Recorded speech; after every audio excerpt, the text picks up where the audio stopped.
Что характеризует человека с высокой самооценкой? Уверенность в себе, высокая энергетика, внутренняя сила, любовь к себе и забота о себе, отсутствие недовольства собой, чувство вины, самоедства и избыточных сомнений. Это не эгоизм, который проявляется в сосредоточенности на своих интересах и полном игнорировании интересов других людей. Просто человек с высокой самооценкой знает, что он может много и достоин многого. И наоборот, человек с низкой самооценкой всегда не уверен в себе, постоянно сомневается. Про него говорят, что он имеет много комплексов. Ему неудобно что-то потребовать для себя, зато для других он готов выложиться по полной. Он радуется, когда его хвалят, и проваливается в депрессию, когда его ругают. Он имеет множество претензий к себе, часто испытывает чувство вины, и это еще больше снижает его энергетику. Он не может потребовать что-то для себя, отстоять свои интересы, попросить высокую оплату за свой труд. У него низкая энергетика, и его явно не устраивает та жизнь, которую он имеет сегодня. Что интересно, у одного и того же человека может быть очень высокая самооценка в одной сфере жизни и совсем низкая в другой сфере. Например, мужчина нередко считает себя профессионалами в том виде деятельности, которым они занимаются, и одновременно они могут быть очень стеснительными в отношениях с женщинами. Женщины тоже могут считать, что они высокие профессионалки на работе, но при общении с мужчинами они могут сильно комплексовать, то есть проявлять очень низкую самооценку. Если вы смотрите это видео, то, скорее всего, вас не устраивает ваша самооценка в какой-то одной, а то и во всех сферах жизни. Можно ли это изменить? Конечно, можно. Но для этого сначала нужно договориться о том, что такое человек и что влияет на его поведение.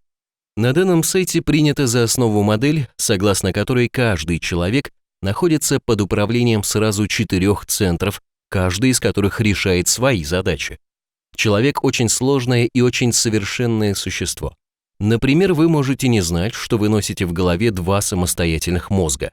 Это не фантазия автора сайта, это давно известно в такой области науки, как нейрофизиология. А нейрофизиология – это раздел физиологии животных и человека, изучающий функции нервной системы и ее основных структурных единиц – нейронов. Наш первый и самый древний мозг – это рептильный мозг.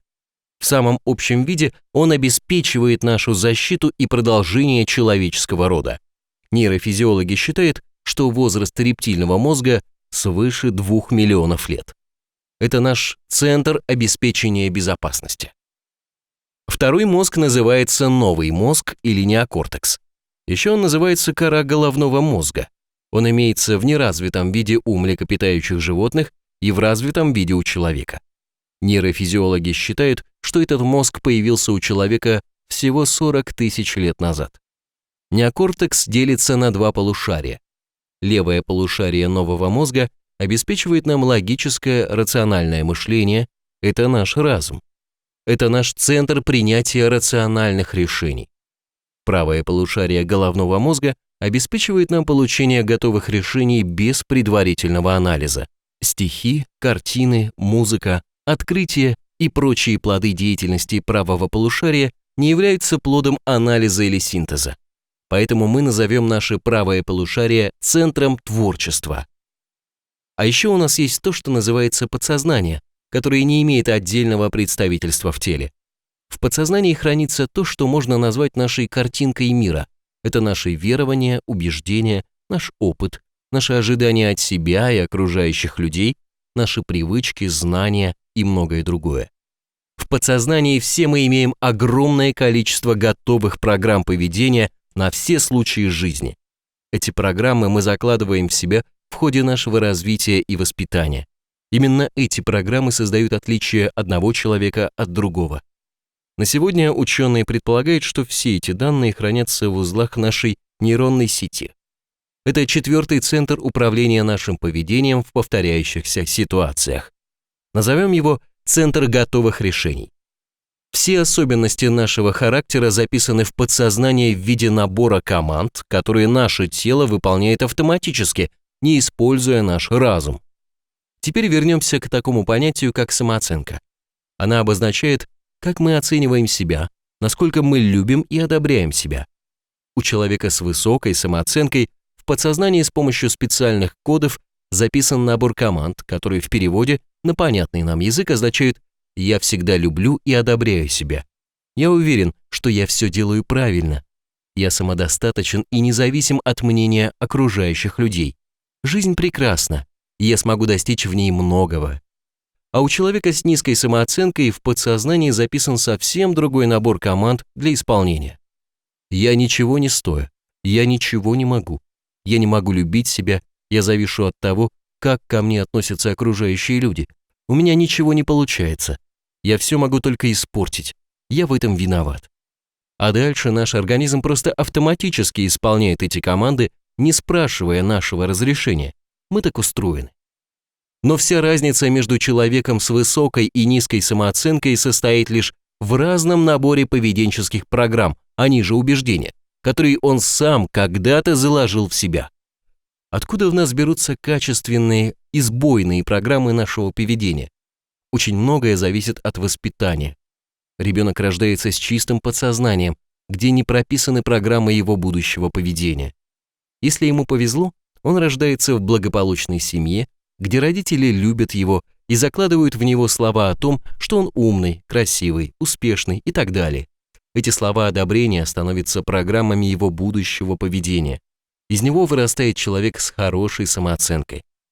Если же ребенок рождается в неблагополучной семье, где родители постоянно конфликтуют, не заботятся о ребенке, кричат на него и запугивают его, говорят о нем плохие слова, то он все это воспринимает как команды, которые в будущем будут управлять его поведением. И он будет думать о себе плохо. У него будет низкая самооценка. Понятно, что еще на формирование самооценки ребенка очень сильно влияет среда, в которой он воспитывается. Влияют друзья, книги, телевизор, видеоигры и многое другое. В результате вырастает взрослый человек, внутри которого уже прописано множество команд о том, кто он такой, чего он достоин, чего он любит и чего он может. А дальше он просто исполняет эти программы всю свою жизнь. Он может проходить разные тестирования и собеседования, суть которых одна – выявить, какими внутренними командами он руководствуется. Но это не более чем хороший или ущербный набор поведенческих программ. Их можно менять. Это похоже на ситуацию, когда у вас в компьютере стоит лицензионная программа, и она работает четко. А у вашего соседа стоит в компьютере та же программа, но неграмотно вскрытая спецами, поэтому она у него сбоит.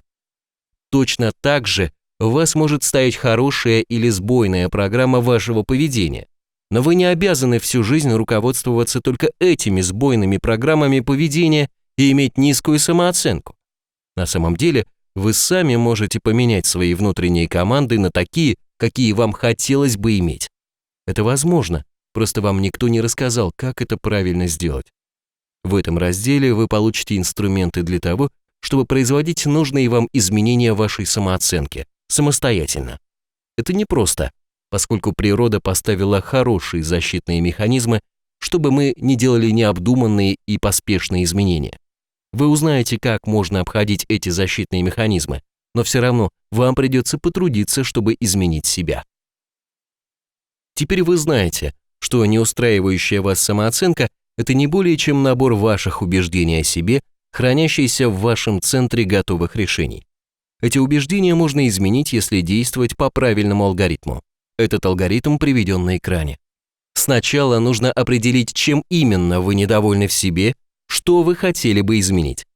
Затем нужно убрать первый барьер на пути к повышению самооценки в виде большого эмоционального блока, заряженного на борьбу с вами же. Что такое эмоциональный блок?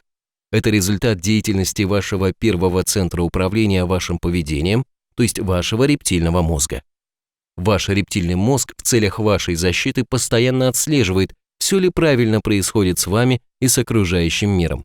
Если он обнаруживает расхождение, то он оценивает это как опасность и принимает меры к вашей защите. А откуда ваш рептильный мозг может узнать, что и как должно происходить в окружающем вас мире? За этой информацией он заглядывает в ваш центр готовых решений, то есть в ваше подсознание. А там, например, записано, что вы всегда должны быть хорошим человеком, что вы не должны доставлять хлопот и огорчения окружающим вас людям, что вы должны всегда и все делать только на отлично. не допускать никаких ошибок или сбоев. Эти идеи, скорее всего, заложили в вас ваши родители, когда они ругали вас за то, что вы что-то сделали неправильно. И у вас возникло сильное желание вести себя так, чтобы вас никогда никто не ругал. В итоге вам искренне хочется быть хорошим, практически совершенным, идеальным человеком. Должны и все тут, без всяких обоснований. Именно так работают наши поведенческие программы, управляющие нами. А дальше рептильный мозг сравнивает ваши реальные поступки и достижения с теми ожиданиями, что хранятся в вашем центре готовых решений. Как только рептильный мозг обнаруживает, что вы не дотягиваете в своих реальных результатах до результатов того совершенного человека, которым вы должны быть, он оценивает эту ситуацию как опасную. И тут же принимает свои меры к защите вашей безопасности. Он нападает на того, кто нарушает ваши замечательные ожидания от вас полного совершенства. А кто является нарушителем ваших ожиданий? Вы сами же. Поэтому он нападает на вас. У вас возникает агрессия по отношению к себе. Вы скажете, что все как-то запутанно и напоминает какой-то бред. Но вспомните, что такое чувство вины или самоедства. Это нападание вас на себя же за то, что вы что-то сделали не так, как вам хотелось бы. То есть что-то внутри вас нападает на вас с целью сделать вас лучше. Вы ведь хотели сделать все хорошо, но не получилось, и вы начали ругать себя за это. Вот эта ситуация, когда вы ждете от себя замечательных результатов и начинаете себя ругать, когда их не удалось достичь по любым причинам, у нас называется идеализацией, то есть преувеличением своего несовершенства. То есть эта идеализация или преувеличение своего несовершенства порождает недовольство собой, претензии к себе. А это недовольство затем создает в вас убеждение себе о том, что у меня все равно ничего не получится, это не для меня, я этого недостойна и подобное. Эти убеждения проявляются в таком вашем поведении, которое психологи квалифицируют как поведение человека с низкой самооценкой. Наверное, если бы у вас изначально не было ожидания о том, что вы должны быть идеальным, совершенным человеком, то никакого недовольства собой у вас не возникало бы. Вы бы спокойно оценили свои ошибки. Не получилось, так не получилось. В следующий раз получится. И никаких недовольств собой бы не возникало. А вот если вы откуда-то прикопили ожидание того, что вы должны быть совершенны, и у вас все должно получаться только хорошо и отлично, то как раз эти ожидания порождают самоедство, чувство вины или бесконечные сомнения и прочие неприятные эмоции, заточенные на доведение вас же до полного совершенства. Все эти негативные эмоции, которые порождает ваш же рептильный мозг, оставляют следы в вашем теле. Каждое переживание, направленное против вас же, оставляет в вашем теле небольшой след, который называется эмоциональный блок. Когда переживаний много, все маленькие эмоциональные блоки сливаются в один большой эмоциональный блок, цель которого – силой заставить вас быть лучше. Более подробно об этих процессах вы можете посмотреть в разделе «Инструменты. Делаем внутреннюю чистку» на главной сайта. Здесь мы лишь делаем вывод, что все проявления недовольства собой и своими результатами в итоге порождают у вас в теле большой эмоциональный блок, который заинтересован в том, чтобы сделать вас лучше. Но сделать это ему нужно силовым путем, путем запугивания вас, и никаким другим путем. Поэтому, когда вы захотите вполне осознанно сменить свои программы поведения, этот эмоциональный блок будет мешать вашим изменениям. Значит, сначала вам нужно будет убрать из вашего тела эмоциональный блок, содержащий энергию борьбы с вами же. Существует много инструментов для внутренней чистки от эмоционального блока. Вы узнаете о них на рабочей странице, куда перейдете по ссылке рядом с этим видео. Здесь лишь отметим, что когда вы убираете из себя эмоциональный блок, то у вас сразу вырастает энергетика, мир кажется прекрасным, и вы ощущаете, как вы замечательны. Многие люди на этом прекращают работу над собой. Зачем что-то делать еще, когда и так все хорошо? Это ошибка, так как вы не сменили свои программы поведения и ожидания относительно себя, то есть через некоторое время, когда вы не будете делать чисток, вы опять вернетесь в то состояние хронического недовольства собой, в котором вы недавно были. То есть нужно будет усилием воли продолжить работу над собой. Теперь, Вам нужно будет загрузить в себя такие программы вашего поведения, которыми вы хотели бы руководствоваться в будущем. То есть вам нужно заложить в себя команды о том, что отныне вы любите и одобряете себя, что вы прощаете себе любые ошибки, точнее, что впредь вы одобряете все свои действия, независимо от их результата, что вы достойны многого и так далее. Существует несколько способов загрузки в себя новых убеждений, вы узнаете о них на рабочей странице, куда вы можете перейти по ссылке рядом с этим видео. Один из способов – это прослушивание закрытых аудиотренингов или аудионастроев. Более быстрый способ – это прием «эффективное самопрограммирование», но для его использования нужно обладать хорошим здоровьем, имеются ограничения на его применение. Подробности смотрите на рабочей странице. Когда вы загрузите в себя новые программы, то ваше поведение изменится, поскольку теперь вы будете бессознательно исполнять совсем другие программы поведения. Вы можете заложить в себя команду о том, что отныне вы любите себя и одобряете себя и все свои поступки. Это не значит, что вы теперь будете совершать плохие поступки и не будете сдерживать себя. У человека, который любит себя, есть одна естественная потребность – поделиться своей любовью с окружающими. Конечно, с теми, кто готов или способен принять ваше новое состояние. То есть плохие поступки вам просто не захочется совершать. Вы можете заложить в себя команду о том, что отныне вы достойны подарков и открыты для их получения. И вы с удивлением обнаружите, что вокруг вас найдутся люди, которые готовы сделать вам подарки. Вы можете заложить в себя команды о том, что отныне ваш труд стоит дорого, и вы позволяете людям проявлять щедрость по отношению к вам. Это неминуемо приведет к тому, что вы начнете искать способ повысить свои доходы и обязательно найдете его. И так далее. Такие изменения не происходят сразу. Потребуется несколько месяцев настойчивой работы по изменению себя. Зато ваша жизнь изменится совершенно радикально в лучшую сторону. Если вы готовы приложить нужные усилия, то нажимайте кнопку выше этого видео и переходите на рабочую страницу, где вы найдете более подробный алгоритм внутренних изменений и инструменты для этого. Все будет замечательно. По этому пути уже прошли тысячи людей, и в их жизни прошли самые лучшие изменения. Присоединяйтесь.